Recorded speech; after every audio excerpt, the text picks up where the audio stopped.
अपने ज़माने में एक मास्टर साहब होते थे, यानी उन्हें गुरुजी बोला जाता था, और एक होता था उनका चेला। चेला यानी थोड़ा मोटा तगड़ा होता था। कभी कभी गुरुजी यदि कुछ काम में से चले जाते थे तो वे उसी को डस्टर पकड़ा जाते थे और एक छड़ी पकड़ा जाते थे कि बेटा देखते रहना, बच्चा सब हल्ला नहीं करे। चेला का एक ही काम था, गुरुजी के लिए दुकान पर से चाय लाना। थोड़ा मोटा तगड़ा था तो बेंच भी उधर उधर करने में उसी चेला को बुलाया जाता था।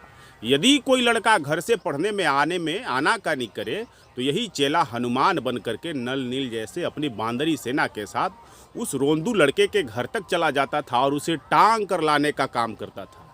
ये चेलवा पढ़ने में औसत होता था, यानी नील बट्टे नील कहिए, पढ़े चाहे नहीं लेकिन स्कूल के पीछे कुछ भी करे। यानी जो है ना, इमली का पेड़ था और इमली के पेड़ पर ढेला मारता था और इमली तोड़ता था। लेकिन जब भी रिजल्ट आता था तो उसका देखिए जो रैंकिंग है ना, या तो थर्ड होता था या तो फोर्थ फिफ्थ, यही होता था। ऐसा चेला उस ज़माने में हर स्कूल में होता था। ऐसे ही चल ही रहा था कि एक दिन स्कूल में बड़ी भयानक परिवर्तन हो गया। मुखिया जी के लड़के का क्लास में एडमिशन हो गया। अब चेलवा का जो भाव है घट गया। गुरुजी रोज मुखिया जी के लड़के को अब वीआईपी ट्रीटमेंट देने लगे। वीआईपी ट्रीटमेंट बोले तो सबको डांटते थे, मारते थे, लेकिन मुखिया जी का सुपुत्र बच जाता था। सब लड़कों को मुर्गा बना देते थे, लेकिन मुखिया जी के लड़के को कभी छूते ही नहीं थे। यानी अब उनका चिलवा नहीं, मुखिया जी का लड़का क्लास का हीरो था। और तो और मुखिया जी के लड़के को हमेशा आगे बैठाते थे। कभी वो पीछे बैठ भी गया तो वे कहते थे कि अरे मुखिया जी के लड़का है तू, अब पीछे बैठेगा, आओ आगे आओ, और उसे अगले बेंच पर बैठा देते थे। और फिर किसी को कहते थे ए चला तू चल, जो पीछे तू जो पीछे बैठ, पीछे बैठ। लेकिन जो चेलवा था, जो गुरुजी की हमेशा सेवा किया करता था, उसको मुखिया जी के लड़के की तरह कभी वीआईपी ट्रीटमेंट नहीं मिला। हम भी पीछे पीछे बैठकर कुड़ जाते थे।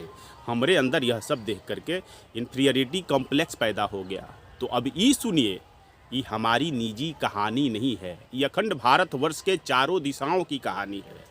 इन्फीरियरिटी कॉम्प्लेक्स बोले तो हीन बोध, दूसरों से कमतर होने का एहसास। इन्फीरियरिटी कॉम्प्लेक्स कई प्रकार के कारणों से पैदा हो जाता है।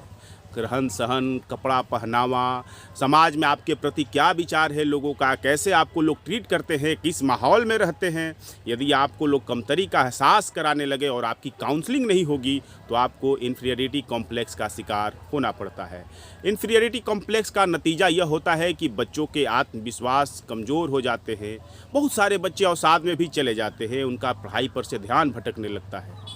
फिर उस मानसिक अवस्था का भयानक परिणाम झेलना पड़ता है हाई स्कूल की शिक्षा में। सारे जो मनोचिकित्सक हैं वे ऐसा कहते हैं। तमाम शोध है, गूगल पर आप देख लीजिए। एग्जाम में कम नंबर आना शुरू हो जाता है, एकेडमिक स्तर बर्बाद हो जाता है। गुरुजी आप जाने अनजाने क्लास में किसी को सोशल आइडेंटिटी देकर सुपीरियरिटी कॉम्प्लेक्स यानी श्रेष्ठता बोध और बाकी बच्चों को इन्फीरियरिटी कॉम्प्लेक्स का शिकार बना रहे हैं, तो आप सावधान हो जाइए, अच्छा नहीं कर। जर्मनी में अल्फ्रेड एडलर नाम के एक प्रसिद्ध मनोचिकित्सक थे। उन्होंने कुछ दिनों सिगमंड फ्रायड के साथ भी काम किया था, फिर अलग भी हो गए थे। उन्होंने ही इन्फीरियरिटी कॉम्प्लेक्स का सिद्धांत दिया था। उनका मानना था कि किसी भी व्यक्ति को यह अकेला कर देता है। किसी के मन में यदि इन्फीरियरिटी कॉम्प्लेक्स हो गया तो वो भीड़ में रहकर भी अकेला होता है और उसका परिणाम उसके व्यक्तित्व के निर्माण पर होता है, बुरा असर होता है। एडलर पहले व्यक्ति थे जिन्होंने कहा कि व्यक्ति के रीएडजस्टमेंट यानी समाज में रीएडजस्टमेंट की प्रक्रिया पर जोर दिया जाना चाहिए और मनोचिकित्सा विज्ञान को सामाजिक स्तर पर भी